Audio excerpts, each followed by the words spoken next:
Mmm. Mmm. Oh yeah. Wow. La des plus grosses. Donc,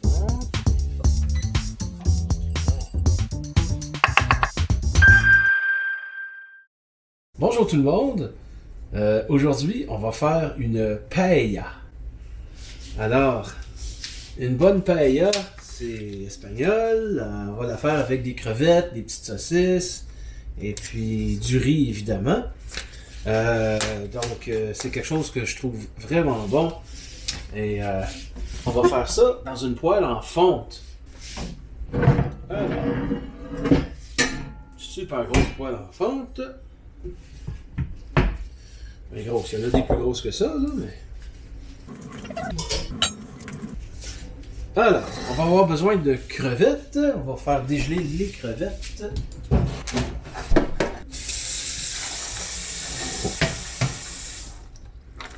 Ok. Donc, les crevettes sont en train de dégeler. J'ai des saucisses aussi. Ça, c'est des saucisses italiennes. Normalement, une paella, c'est fait avec la saucisse chorizo espagnole. J'en ai pas. Des fois, je le fais avec des chorizo mexicaines, des fois avec des saucisses italiennes, comme ça. Ici, ben justement, c'est des saucisses italiennes que j'ai fait bouillir, donc elles sont déjà cuites.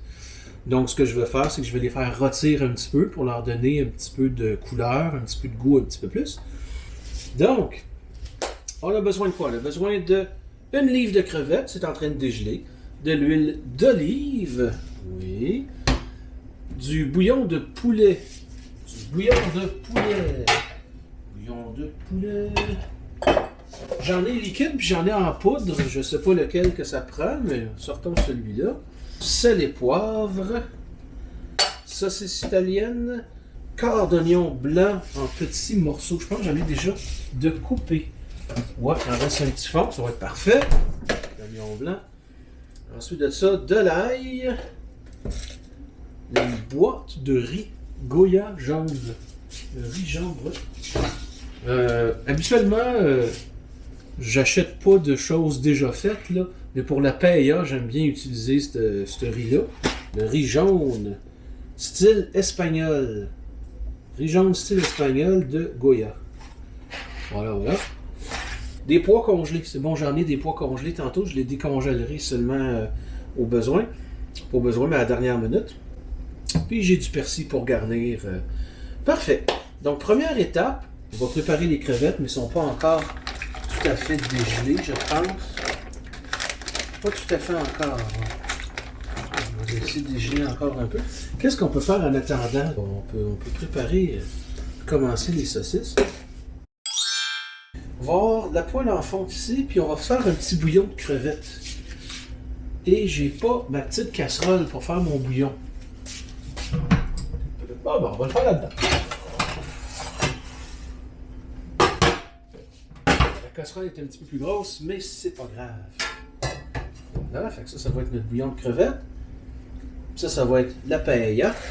On va faire sauter les saucisses en attendant. On va les couper. On a déjà préparé nos saucisses. On va couper ça en petites tranches. Quand on tranche quelque chose de rond, ça a tendance à venir rouler un petit peu, comme ça ici. Donc, je me mets jamais comme ça ici pour que ça roule à terre. Je me tasse un petit peu. Sinon, des fois, je perds des petits morceaux de saucisse. Ça peut être des échalotes, quelque chose de rond. Des échalotes, des fois, ce que je fais, c'est que je la coupe sur le long en deux. Comme ça, c'est plus circulaire, donc ça roule pas. Parfait. Fait que, vous voyez, là, je tasse justement jamais avec le coupant de la lame, mais avec le dos du couteau. On peut venir faire ça comme ça, sans problème. On n'abîme pas notre couteau. Bon, ça c'est coupé. Ça va. Si c'était de la viande crue, il aurait fallu prendre du savon. OK. Tiens, ça, on va utiliser... Ça, c'est le presse-ail que j'utilise habituellement. J'ai reçu un autre presse-ail en cadeau. Merci, merci Jean. Fait que, on va l'essayer ce soir. On va essayer ça, voir. Ça a l'air. On va chauffer un petit peu d'huile d'olive. On va faire revenir nos saucisses un petit peu là-dedans. Bon, comment sont nos crevettes là? On est proche là. Bon, on va ouvrir le sac.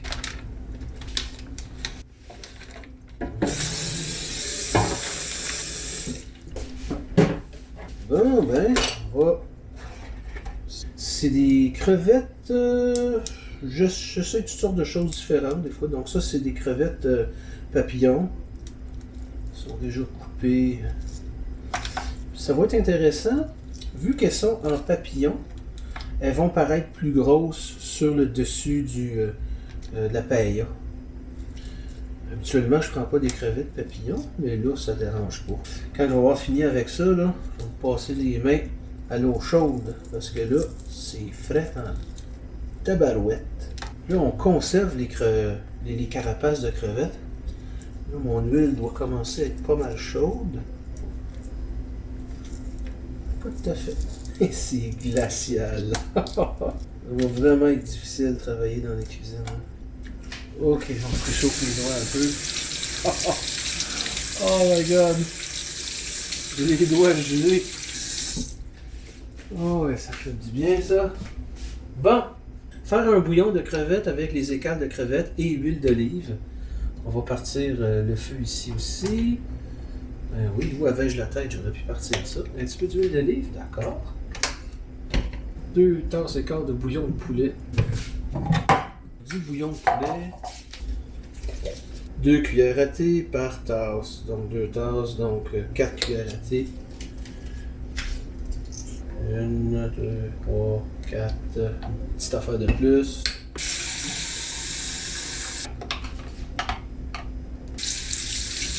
Ok, là, je pense que l'huile est. Ouais, là c'est chaud. Excellent. Là, on va juste prendre une petite guenille. Important, pour pas se brûler, parce que c'est une poêle en fonte. Allez hop. Ah ben, allez hop, ça va chauffer doucement. Fait qu'on va rajouter de la couleur à nos saucisses. Qui dit couleur dit goût. Alors, on va les faire revenir un petit peu. Ok, dans ça ici, on va venir mettre nos carapaces de crevettes. Donc, excellent. Fait qu'il y a nos carapaces qui vont, elles vont changer de couleur tranquillement. Donc là, qu'est-ce qu'on fait? C'est qu'on les fait chauffer tout simplement. Ça va commencer à sentir bon, la crevette. En passant, là, le bouillon de crevette, c'est optionnel. Vous n'êtes pas obligé de le faire. On peut tout jeter ça. C'est pas grave. C'est juste que j'aime pas perdre des... J'aime aller squeezer le plus de saveur possible dans mes affaires. Fait que, en mettant les carapaces avec un petit peu d'huile comme ça, une couple de minutes, elles vont changer de couleur. Ça va sentir. On vient rajouter notre bouillon de poulet. Ça peut être un bouillon de légumes, ça peut être un bouillon de crevettes. C'est ça qu'on est en train de faire, de toute façon. Ça rajoute un petit peu plus de goût.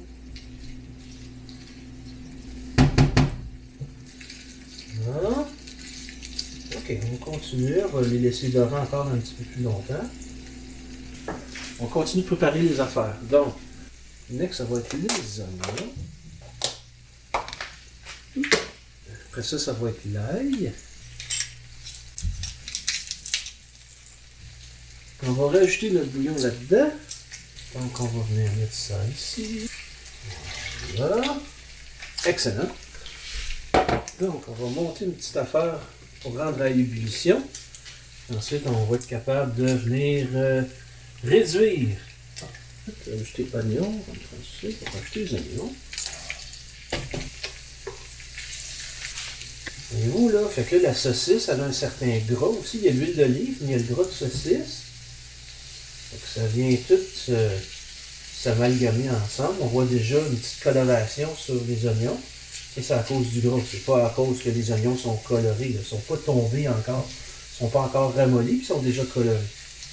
Quand les oignons vont être tombés, on va rajouter notre ail. Là, j'ai pressé mon ail d'avance pour essayer mon nouveau presse-ail. Mais je vais vous montrer qu'est-ce que je fais habituellement. Là. Je fais un petit spot au centre Je m'assure qu'il y a quand même un petit peu d'huile au centre. Là, je me fais un petit spot. Puis là, ça, c'est le spot où je vais presser mon ail d'habitude. Là, je ne vais pas le presser, je vais juste le mettre ici comme ça. Donc là, l'ail fait contact avec la poêle. Puis là, ben, ça va, on va attendre un petit peu comme ça. Le temps, normalement, que je nettoie mon presse-ail. Le temps, normalement, que je nettoie mon presse-ail, c'est à peu près le même temps que je laisse mon ail dans le milieu ici. Puis quand ça devient fragrant, je ne sais pas si c'est le terme en français, quand ça sent l'ail, on se débarrasse du goût cru de l'ail, vraiment. Puis quand ça c'est fait, ben là on peut venir le mélanger. On va venir le mélanger avec le reste. Fait qu'on va laisser ça mijoter un petit peu. Ça commence déjà à ramollir les oignons. On va mettre ça à l'ébullition, puis on va le réduire un petit peu. Donc je pars avec 2 tasses et quart de bouillon de poulet. On va le réduire une petite affaire. C'est pas grand chose, mais ça devrait donner à peu près 2 tasses au final. Fait qu'ici, on va venir prendre la même tasse qu'on a utilisée pour venir faire notre mélange. Donc voilà, donc ça c'est prêt ici. On va venir strainer ça tout à l'heure. Les oignons commencent à être un petit peu plus ramollis. Fait qu'ici, on développe plein de saveurs ici. Ben là aussi. Alors, on va préchauffer notre four parce que la paella, on la commence ici dans la poêle en fonte, puis ça va se terminer dans le four. Donc c'est très important de commencer avec une poêle qui va être capable d'aller au four. Fait que si vous prenez une poêle qui a un manche en plastique, ça ne marchera pas là. Puis une poêle en fonte, c'est le fun là. Une bonne poêle en fonte, c'est pas cher. Puis faut en prendre soin là. Mais je vais vous donner des trucs pour prendre soin de la fonte aussi dans d'autres vidéos plus tard. Mais donc pour la paella, on commence ça sur le four, sur la cuisinière, avec une poêle en fonte. Une poêle qui va être capable d'aller dans le four. Donc, on préchauffe notre four à bake 425. Ça commence à être beau ici. Bon, fait qu'ici, là, en avant, on réduit ça. C'est-à-dire qu'on réduit notre feu. Ici, on réduit le bouillon. Donc, vous voyez aussi une autre chose, là, de la fonte sur un poêle en vitraux céramique, ça va. Il faut juste faire attention.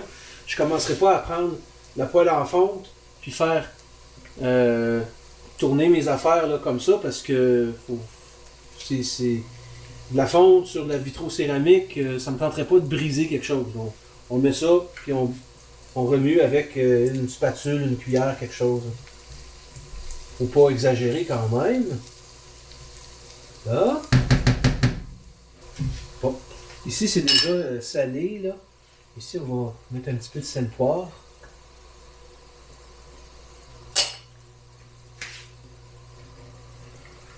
Ça, c'est une autre affaire aussi, hein, le sel et le poivre. Le sel et le poivre, on en met juste une petite affaire dans chacun de nos parties, de nos composants à la recette. Donc le bouillon, un petit peu de sel poivre. Ici, ça va. Ici, c'est déjà salé. C'est que le sel, quand on en met vraiment pas beaucoup, ça va pas goûter salé, mais ça va, comment dire, ça va multiplier le pouvoir des autres épices.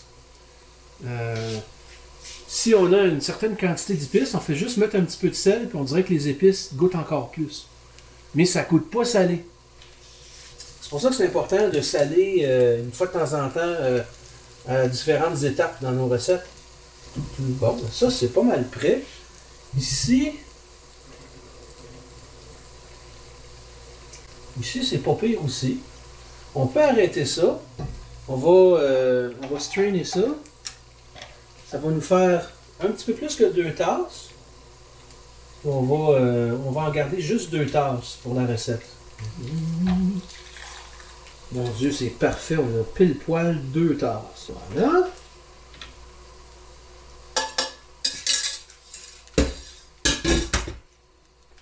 Fait qu'on a notre bouillon, notre 2 tasses de bouillon, c'est excellent. Donc on a besoin du riz. Donc on a dans la boîte de riz Goya, on a juste une poche comme ça avec le riz et les assaisonnements probablement trop salés à l'intérieur de la poche. Tout est là. Donc voilà, c'est ça. On vient rajouter ça. Fait qu'on vient mettre notre riz là-dedans. Là, on vient brasser ça pour que le riz soit couvert de la petite huile un peu partout. Là. On veut coater tous les grains. Oh, que ça sent bon, ça. Ajouter les petits pois congelés. On va aller chercher les petits pois congelés. On va remuer ici, il ne faut pas que ça colle. C'est bon. C'est bon, le feu n'est pas trop élevé, là. Donc, à peu près un quart de tasse de pois. Des pois congelés, pas des pois en canne, là, parce que si la texture ne sera pas pareille. Il faut que ce soit congelé. J'aime ça, les petits pois.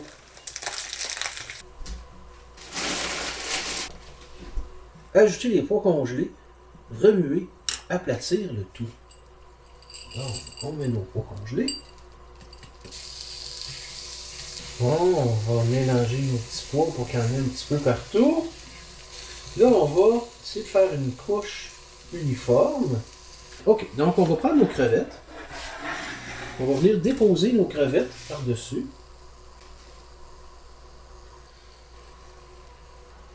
Ok, donc là, nos crevettes sont là. Donc là, on éteint le feu, on vient déglacer avec notre bouillon. Voilà. Et on shake la poêle une petite affaire. On transfère ça au four.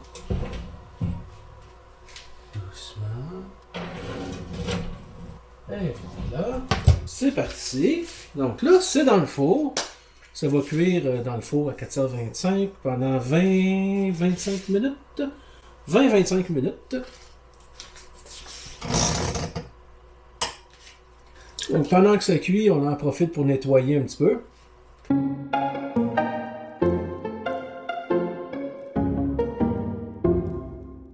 Ok, on va regarder notre persil, voir s'il est encore viable.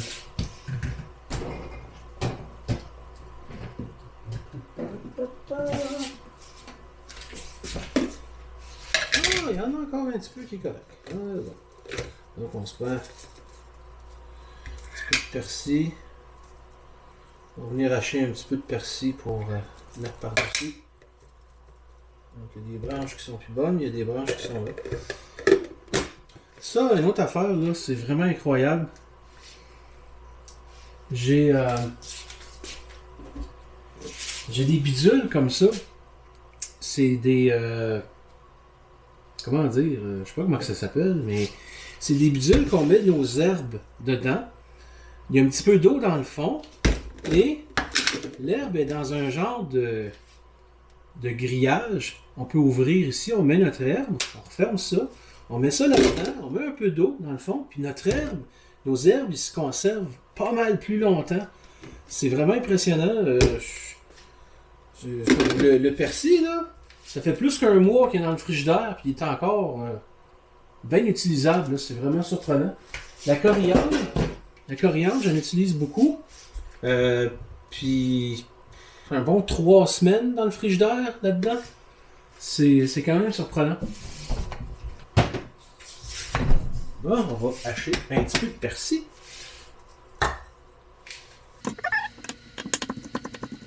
Pas de chiffonnade, pas ciselé, juste haché un peu comme ça.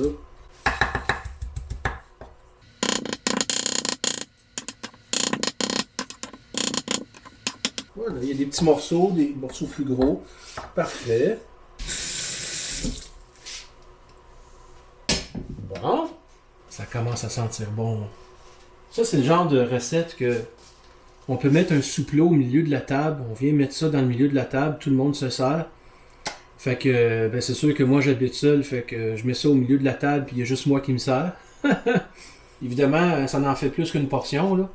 Fait que ça me fait un très bon souper. Puis ça me fait 3-4 lunchs. facile à réchauffer, ça se réchauffe facilement dans le micro-ondes. Merci, bonsoir. Et c'est super bon. Ça fait une dizaine de minutes que ça sent super bon partout dans la maison. Oh boy, ça va vraiment être bon cette affaire-là. C'est vraiment beau. On va le laisser aller jusqu'à 25 minutes. On va venir mettre notre paella ici. On va venir garnir avec un petit peu de persil. Puis ensuite, on mange.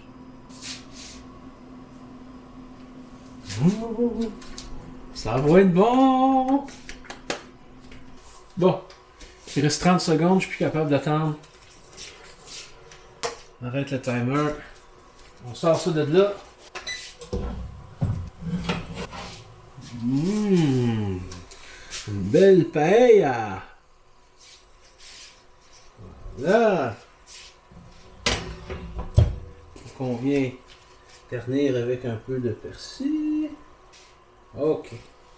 Puis maintenant, ben, on amène ça sur la table. Alors, une fourchette.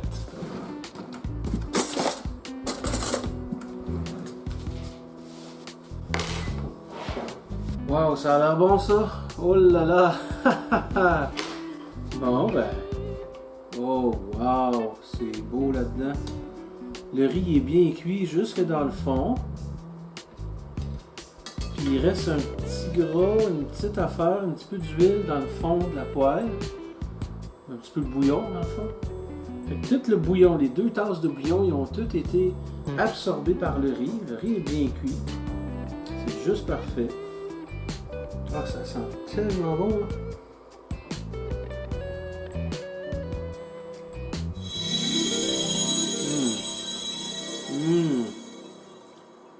Oh yeah. Wow. Ah, c'est bon. Oh ouais. Ah, c'est bon.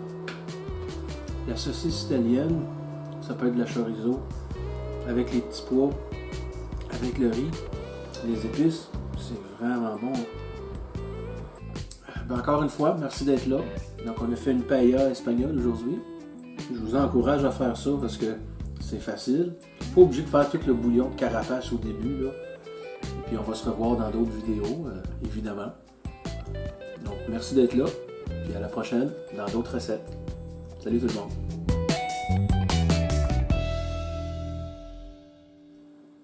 Oh yeah.